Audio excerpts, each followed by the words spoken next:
Hello, what is up mga ma'am, sir, ma'am? Ako po si Ralph C. Fry, isang visual artist from Manila. And today we are going to unbox and review the DC The Batman action figure. Medyo mali lang yung spelling. A-C-T-I-O-I-N. Dapat action, A-C-T-I-O-N. Action figure. This is the 1/9 scale Funjoy The Batman 1/9 scale action figure. Pati dito, mali rin yung spelling. Funjoy from DC and Warner Brothers. Pero ito mga momsir, original to, legit. First party to mga momsir. This is authentic and hindi siya fake, hindi siya KO, hindi siya bootleg. Tara, buksan na natin. Tanggalin natin yung plastic. Okay. Thank you very much Laro Anan for sending this for unboxing, review, and customization. Yan. Kung gusto nyo bumili ng mga ZD toys, ng mga Funjoy, yan, punta lang kayo sa Laro Anan on Facebook. Okay, tapos ito na yung box. So front of the box, you have the DC logo, the shot of Robert Pattinson na nasuot niya yung Batman suit. You have the cowl, the red gradient on top, and then you have the Batman logo, 1/9 scale action figure Funjoy logo right here, lower left, DC and Warner Brothers logo at the side. You have the Funjoy logo, Batman na naka-emboss. Tapos dito sa likod, you have the shot of the action figure, some poses, the base, the stand, and dito sa side, ganun din. The DC Batman, 85 years na ang Batman, okay? Tapos, yung packaging niya, it's a very solid na cardboard box. Tapos magnetic yung isang side. Okay? First tray, you have the Batman figure. Okay, tanggalin natin to. So ito yung ito yung deluxe edition. Tapos yung second tray, meron tayong mga accessories. Sa accessories, teka. Okay, tanggalin natin to. Sa accessories, meron siyang base nakalagay dito, the Batman. It's an oval shaped base. Teka, kailangan ko ng ruler. Oval shaped base na ang diameter niya ay around 5 inches yung length, tapos yung width ay around 3.5 inches. It's a very matte na satin finish na base, tapos merong The Batman logo sa ilalim. And dito rin sa harap, you have the text, yung normal text lang na Batman. Okay, tapos sana inayos nila yung kerning kasi mas malayo yung yung space ng, kasi default yan eh. Usually pag ANT, yung kerning niyan talaga malayo.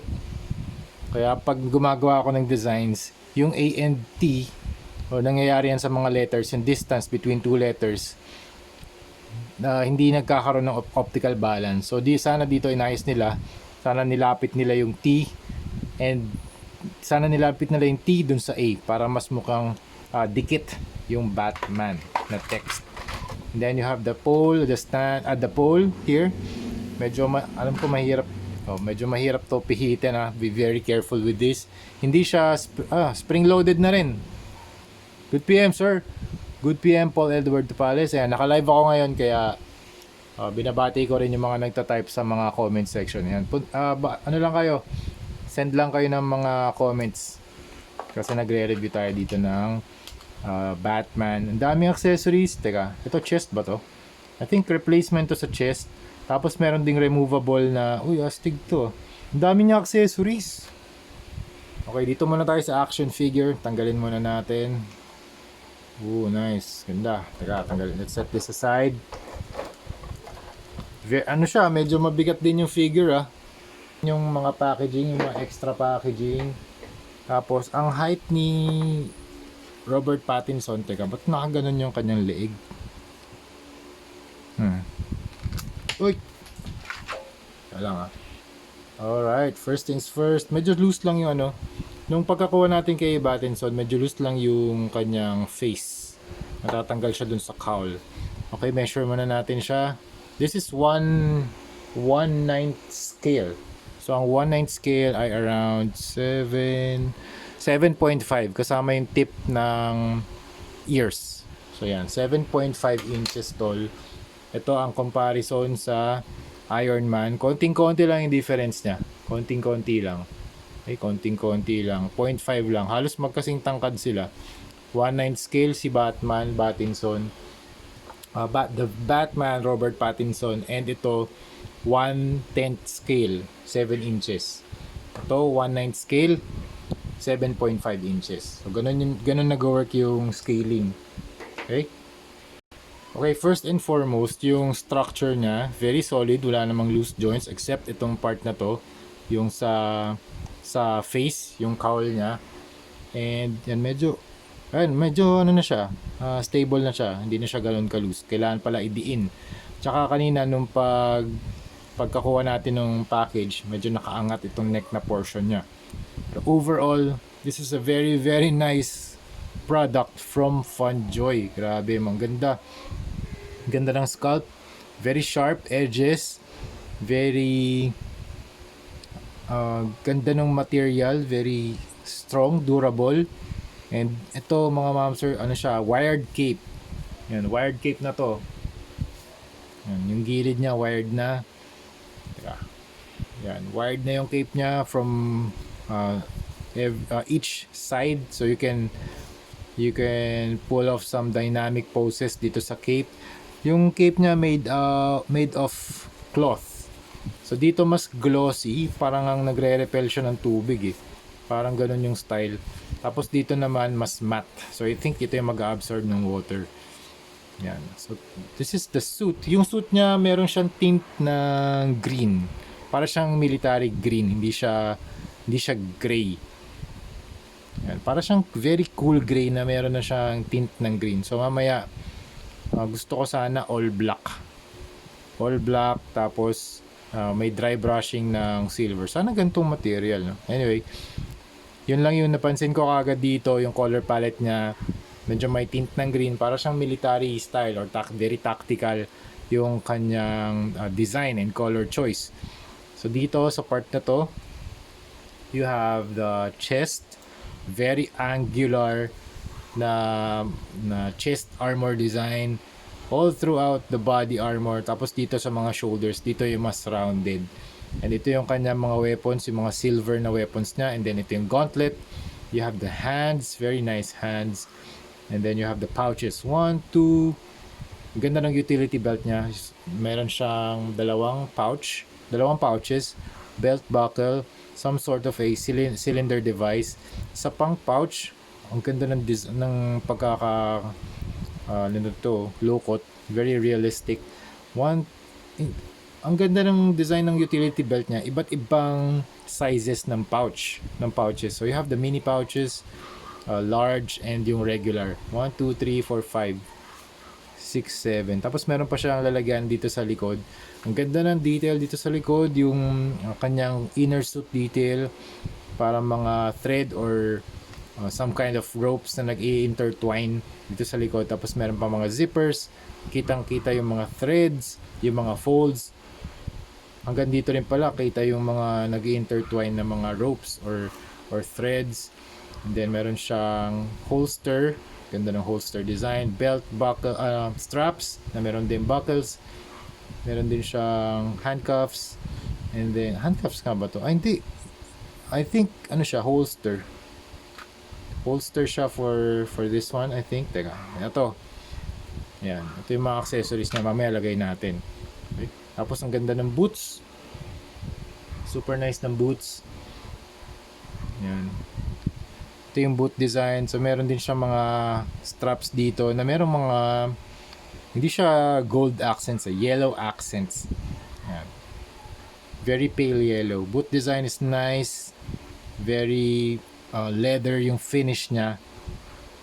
Ang ganda.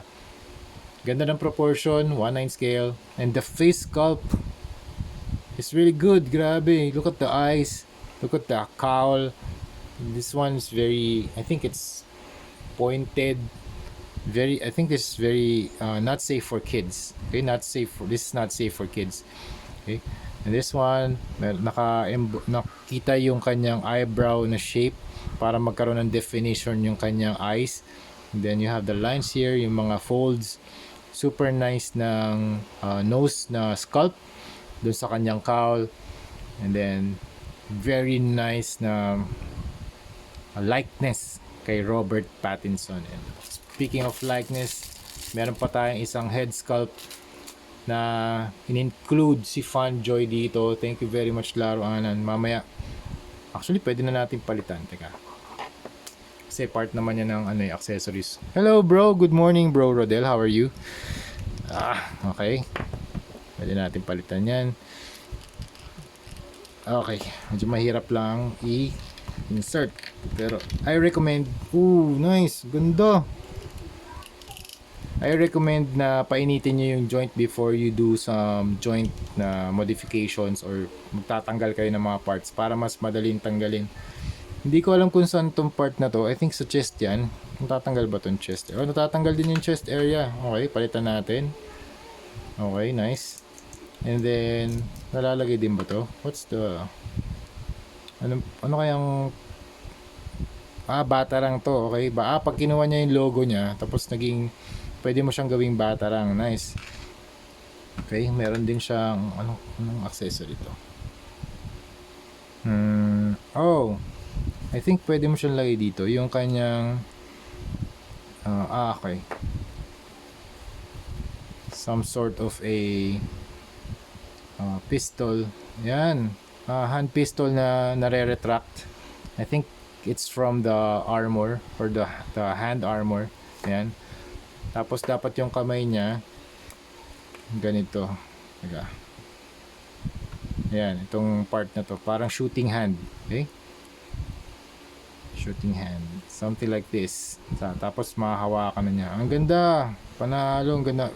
Gustong gusto ko itong mga functional na mga accessories. Something like that. Pwede niya hawakan. Tapos yung meron pa isa ano ba to? Pistol. Some sort of pistol like or grappling hook type. Saan kaya pwede ilagay ito? Ito naman yung some sort of a gun. I think this is more of a futuristic gun na pwede natin ilagay dito sa holster niya. Very functional. And you have the baton. I think this is a baton. Saan kaya to? Dito sa likod? Di ko alam kung saan siya pwede ipasok. Okay. And then this is the alt na face. Yeah, subukan natin insert Kasi yung ayun, so ang ginagamit kong pantanggal ng mga accessories, blue tack para mas madikit. Tapos ito lang yung isang face. Okay, this is the angry face. Okay, this is the angry face. Hello Rodel, how are you? Bro Rodel, how are you, bro? Hope you're having a great time. I always enjoy watching your reviews and repaints. Thank you very much, bro. Jeff Concepcion. Oh, hello idol. Sikat na sikat po kayo dito sa UK. Di nga, sir. Talaga? Thank you. Send me some screenshots, bro. Send me some screenshots. Thank you very much. How? Paano kaya yun? Paano kaya nangyari yun? Alam ko nag-share lang talaga ako Ano yung mga instances? Paano mo nasabi yun, sir? Natutuwa lang din ako. Really happy about that. UK! Sige, sir. Mamaya mag-share ako ng mga images na i-share mo rin sa akin para proof na we are hitting yung mga yung mga hobbyist din. Natutuwa lang din ako na kasi na-inspire and naka-record din to live sa YouTube natin. Yan sabi ni Jeff Concepcion, hello idol, sikat na sikat po kayo dito sa UK. So I'm asked, thank you very much first and foremost, and I'm asking for proof lang siguro na I can share with you guys na we are hitting yung mga hobbies din. I'm really happy na na-inspire ko sila dahil may mga nagsisend din sa akin via PM ng mga works nila, and I'm also sharing yung mga works nila dito sa Facebook page ko. And so yun, segue lang din sabi ni Jeff Concepcion, pinopost po nila yung mga post nyo sa group namin, yung mga kinocustom nyo po na figures. Oh nice, sige sir, thank you very much. Sige sir, invite nyo ako dun sa sir, dun sa sir, Facebook page para makapasok ako, tapos mag-share pa ako ng mga tips, tricks, custom repaints, unboxing, reviews, something like this yan, from the Batman, Marvel, DC, Masters of the Universe, Wala pa akong Power Rangers pero in the future yan. Transformers, meron na ako. Yan, custom natin lahat yan. Grabe, balik lang tayo dito sa head sculpt ni Robert Pattinson. Very, very nice. Just, it looks like him. Lalo na dito sa unmasked na head sculpt. Look at that. Pati yung yung eyeshadow na ina-apply dun sa around the eyes. Super, super cool. Look at that. Thank you very much, Jeff. Tutuloy na natin tong review natin. And kustomize din natin to right after this review. Hopefully matapos din natin to tonight. Articulate na natin to. Ang dami na nating weapons din na explore. And this is very cool, itong wired cape. Kasi kung gusto nyo siyang experiment na naka-dynamic pose, pwedeng. Tanggalin muna natin yung ibang accessories ha. Okay? Default lang muna. Okay? So yan. Head can look up. Ooh, nice. That's nice. Nice range of motion sa head. Tilt, left and right. Rotate, hindi masyado. Itong arms, yung kanyang shoulder, hindi siya nakadikit. Hindi nakadikit dito sa... hindi mo siya mamove away from the shoulder itself. Pero, maro-rotate mo rin naman yung kanyang arm na 360. Okay? Tapos parang MCF style na meron din siyang dito, circular pads around the shoulders. Okay? Tapos itong kanyang chest, palitan na natin to default. Gusto ko yung may Batman logo. Ayan. Tapos bicep rotation or swivel. And then, hindi mo siya maro-rotate ng 360 kasi medyo nakaharang tong part na to. Ayan. And then double jointed elbow. And then ball jointed yung kamay. You can move up and down. Ab crunch, stretch, ab crunch, tilt, side to side, rotation, waist, meron ba? Meron din waist rotation. And then kick, meron ba pull down? Yes, meron pull down para for better range of motion. Kick, tapos double jointed yung kanyang legs, very nice bend. And then ball joint yung paa. Tapos meron ding toe articulation. In terms of articulation, parang pareho sila ni ZD Toys. Meron din ba itong pull out? Wait lang tatry natin. Mukhang wala. Hindi ko na rin pipilitin. Kasi mukhang walang rotation. Okay? Sige, balik na natin dun sa Batman na head sculpt. Parang mas gusto ko to Siyempre. Okay, nice. Uy, yun na sinasabi ko, natatanggal yung kanyang mouth. Okay. Overall, mas gusto ko tong forma niya na ganito, yung medyo kalmado lang yung kanyang face. Tapos, ito pa pala yung dadagdag natin na accessory from McFarlane Toys. Yung kanyang bat cycle. Teka lang lagay lang natin ito dito. So you have the bat cycle here. I think pwede naman kasi maliit lang naman yung maliit lang naman yung difference ng 1/10 sa 1/9 scale. Nakita nyo rin naman kanina yung I think pwede ito sa throttle. Try natin siyang isakay dito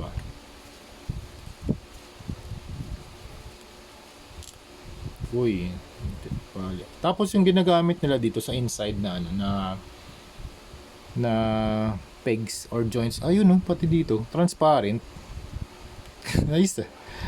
Kasi usually ginagamit yung transparent na mga joints for lighting effects. Pero dito ginamit nila for putik yan. Angas nito pag teka, setup natin Resume na tayo ng review.